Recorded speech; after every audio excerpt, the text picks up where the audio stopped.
those people with immune compromised comorbidities.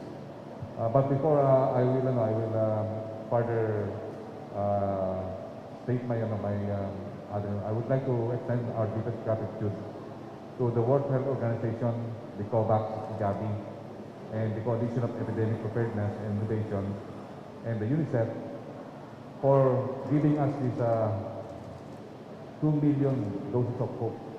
Napakaganda po ng pakiramdam po natin, and I would like to thank all the country donors, the US, the UN, the different country in EU, and all the kind-hearted countries that put in their resources in order to provide us this very, very important and significant symbolic unity of the global community against the global pandemic. So yung ating AstraZeneca will be used for A1 to A3 nationwide. So majority will be given to those areas with higher attack rate and also with higher active cases. And also we are very happy for the COVAX and also for Dr. Ravi.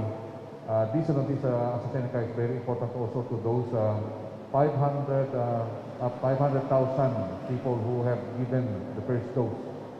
They have some worries that the second dose will not be coming, but these 2 million vaccines have given them the assurance that they will have the second dose. So maraming po salamat. Okay. Sir, just a follow-up. When will these newly arrived vaccines and then yung recent Sinovac shipment be distributed to LGUs? And where specifically, from what I understand, sir, nationwide dadalhin itong 2 million doses na to, sir? Yes, kasi yung naging unang recipient natin dito ng AstraZeneca are healthcare workers. So majority yan nandun sa different hospitals natin and also different barangay emergency response teams. So with this, itong AstraZeneca was basically majority nito talaga sa healthcare workers. And also yung mga healthcare workers na hindi pa nababaksinate, considering that during our announcement that some of the 20 to 30% of our healthcare workers have not taken yet their first dose of vaccine. So we encourage our healthcare workers to take this vaccine for them to be protected. Pero last point na lang from my end, sir. Kailan natin i-distribute, sir, itong vaccine na to sa ASAP, sir? Immediately. We have instruction to Yusek Kubotahe and also to Yusek Painyo. Once this has been accounted, it will be deployed immediately. Most likely, after na maibigay ito sa pharmacy, they will account and then later they will deploy it immediately. So starting tomorrow, deployment will start. Thank you so much, Mr. Paulo Barcelona. Now, Ms. Bianca Dava from ABS-CBN. Hi, good afternoon po. For Secretary Duque po, updates. Narinig po ako. Sir, updates lang po sa vaccination natin. Ilan na po ba lahat ngayon yung nakatanggap ng first dose at ilan na po yung nakakumpleto ng 2 doses nila po? Well, yung ating statistics now, no? We have a total of 2.2 million, 2,226,973 individuals that have been vaccinated. And this roughly represents about 3% of the 70 million targeted individuals. I think yung first dose would be about so the first dose is about 1,854,957, and that the remaining yung difference yung 2.26973 million, no? That's the second dose. So we are ramping up our second dose inoculation. Secretary Galvez, yung mga dumating po ng mga AstraZeneca vaccines or doses are from COVAX facility. Kaya po natin na-expect yung mga pinocure naman po ng vaccine. Can you repeat the question? Sorry.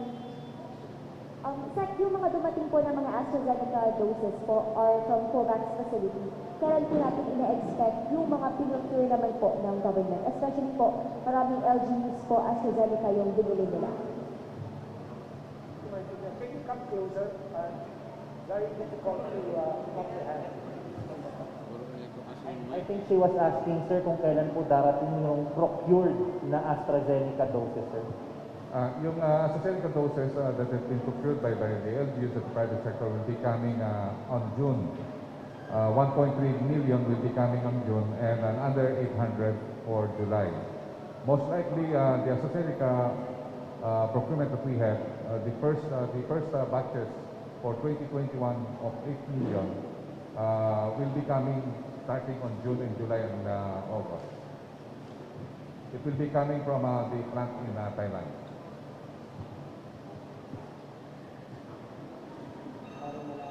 Thank you so much, Ms. Bianca. Mr. Ryan Ang from TV5. All right, Ms. Mav from GMA7. Hi, good afternoon po. Sir, congratulations on the arrival ng AstraZeneca. But sir, if I may ask, for the other brands, kailan po yung dating ng iba pa natin inaantay na bakuna? Can you put your face shield? It's muffled, right?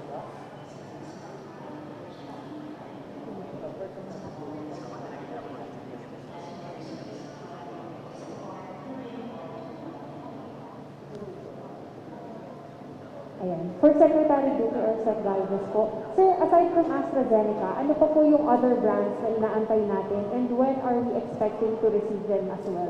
On Monday, that's May 10, we are expecting the Pfizer delivery of around 193,000 doses. And then we will have also COVAX,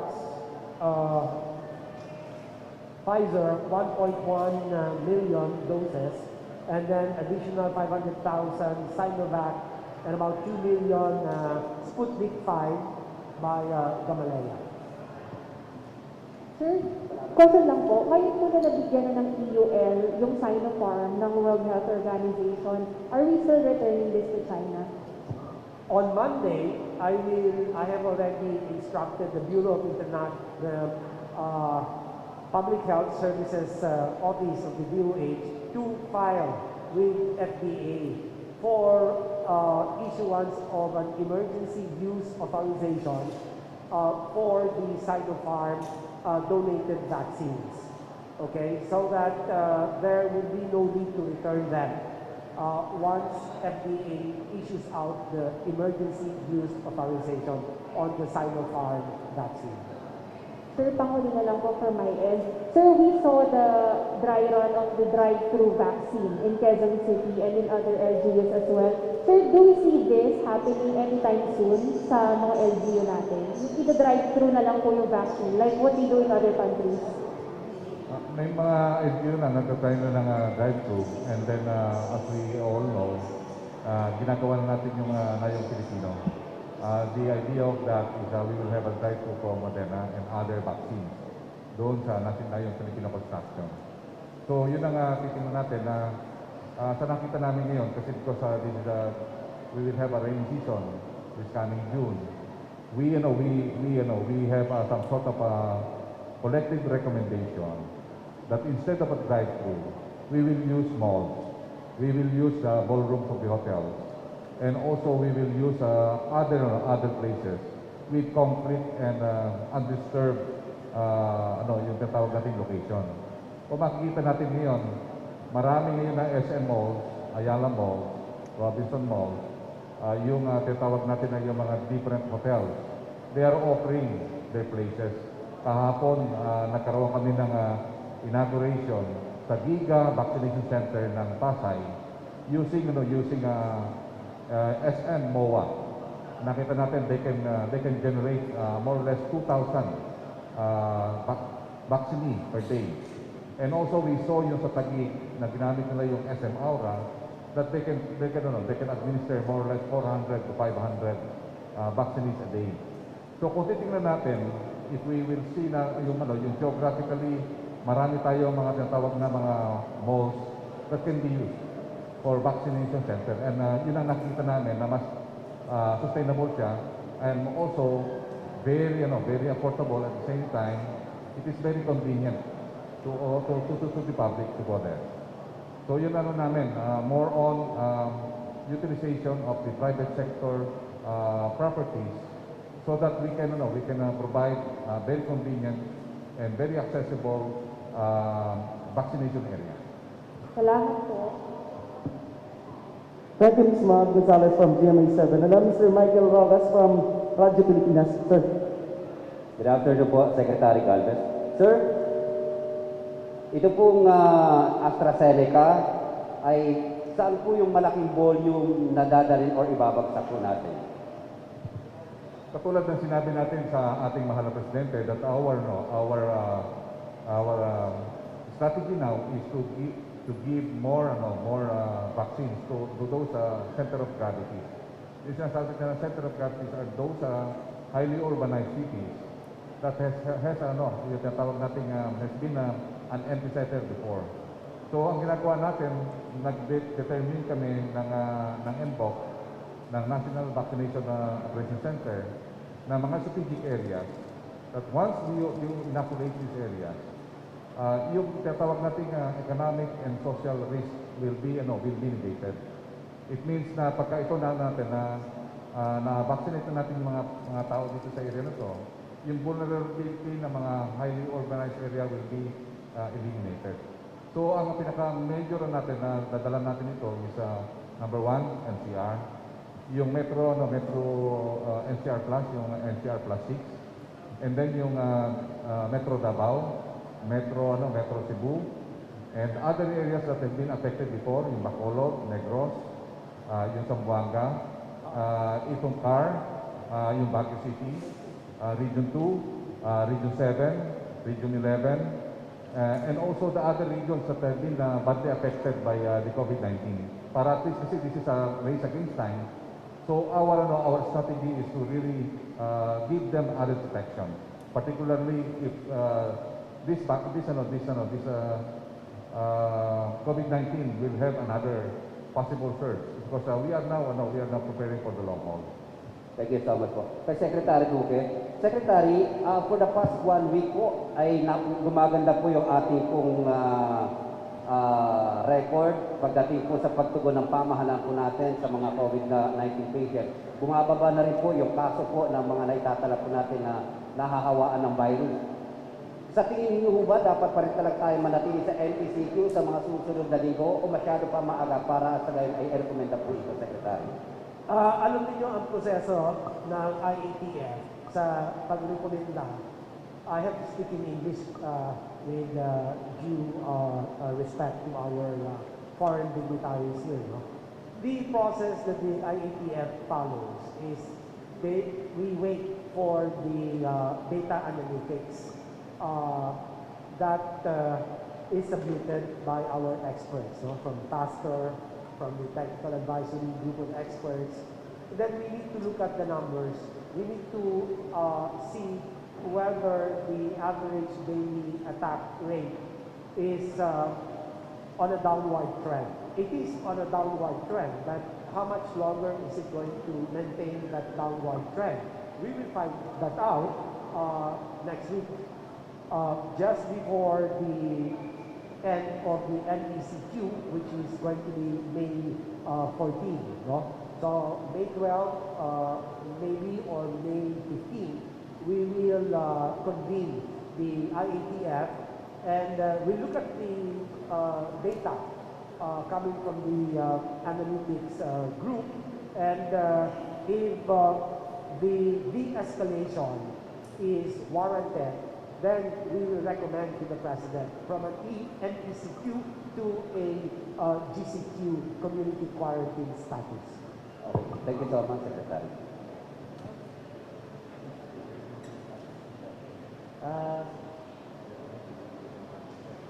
Hello. Alright, just some clarification, Secretary. So, yung sa Sinopharm, we're not returning the doses anymore. The DOH will ask the FDA to file an emergency use authorization for the donation. So, hindi natin siya isusole, contrary to what the President said, sir. Hindi natin siya isusole. Am I correct? As soon as the EUA is issued by FDA, we will recommend to the President to no longer return the vaccines to China. Okay. So, in the end, that will be the call of the President. So there is a possibility, Secretary, that the President will also receive Sinopharm as his second dose. Yes, definitely. Alright. For Secretary Galvez, sir, just to clarify, ano po ulit yung areas natin na pwede nang mabagsakan o madalhan rather itong AstraZeneca natin? Kasi medyo mabilis lang kanina and we just need to clarify, sir. As I have said earlier, majority ng 525,000 na binigyan natin is mga hospital. Yun ang bibigyan natin kagad, yung i-reserve natin kagad yung second dose. Yung remaining na 1.4 million will be distributed to different areas nationwide. Particularly those areas that we have yung tinatawag natin high expectation. This includes yung MCR plus 6, yung Region 4A and Region 3, yung Metro Davao at saka Metro Cebu, yung different areas na nakita natin na matataas pa ang ating yung tinatawag na attack rate dito sa Baguio City, sa CAR, and even now sa Zamboanga ngayon at sa other areas sa Negros Island. So yung considering that this vaccine is only 2 to 8, yan po ang i-deploy natin nationwide. And then, sir, kamusta naman, sir, yung rollout natin yung Sputnik V for the last week or so? May mga nakita na po ba tayo, sir, na points for improvement when it comes to the deployment of this vaccine? Kasi I understand it's very temperature sensitive. And on Monday, sir, darating na po yung Pfizer. So what are the things that I believe, or you believe rather, yung kailangan pa pong i-improve when it comes to the handling of time-sensitive vaccines such as Sputnik, Moderna, Pfizer? May mga nakikita po ba tayong dapat improve, sir? Sa ngayon, sa lima namin nakita sa aming dineployan, I believe ang pinakamagandang natin talaga na nakita namin is talagang the inoculation and the immunization should be planned, well planned. Para at least kasi yung time, it should be well planned and time. Considering that meron siyang towing process. And at the same time, yung tinatawag natin once na it was already removed from the warehouse, kailangan na talagang magamit yun. So, ang dapat natin talagang gagawin as an SOP, talagang dapat ang gagawin natin sa well plan, alam na natin kung sino babakunahan. At the same time, medyo calibrated lang natin na dapat ang ating mga babakunahan, more or less mga 500 to 1,000 lang. Kasi nakita natin pagka once na it's more than 2,000 or 3,000, magiging tinatawag natin mahihirap yung administration. Considering yung pagka marami ng tao, it might compromise not only the minimum health standard requirement, but also it will compromise yung delivery ng vaccine. Kasi ang nakita namin, it requires only few hours to administer it immediately. So kailangan talaga mabilis ang kanilang administration. So isa pang ginagawa natin is yung sistema kailangan mapaikli para yung timing of waiting ay maging maikli na po. And maybe Secretary Duque can po. One last on my end, sir. Kanino pala, sir, i-administer yung 193 na Pfizer? A1 din to, Secretary Duque? The Pfizer? Yes, sir. Yung darating po ng Monday. Dito sa NCR yan, where the requirement for a 80 degree centigrade. Sir, can you kindly repeat, sir? Sorry po.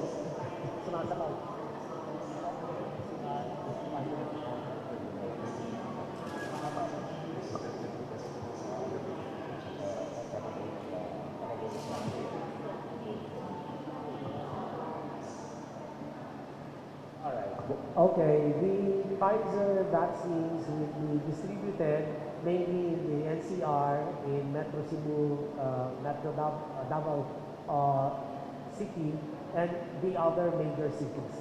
That can handle the required temperature of negative 80 degrees centigrade. And then sino sir ang babakunahan nito? Healthcare workers also? Well, we follow the priority framework. So A1, A2, A3. Thank you, sir. All right, and that ends our press conference this afternoon. Thank you so much to our guests and media friends. Good afternoon.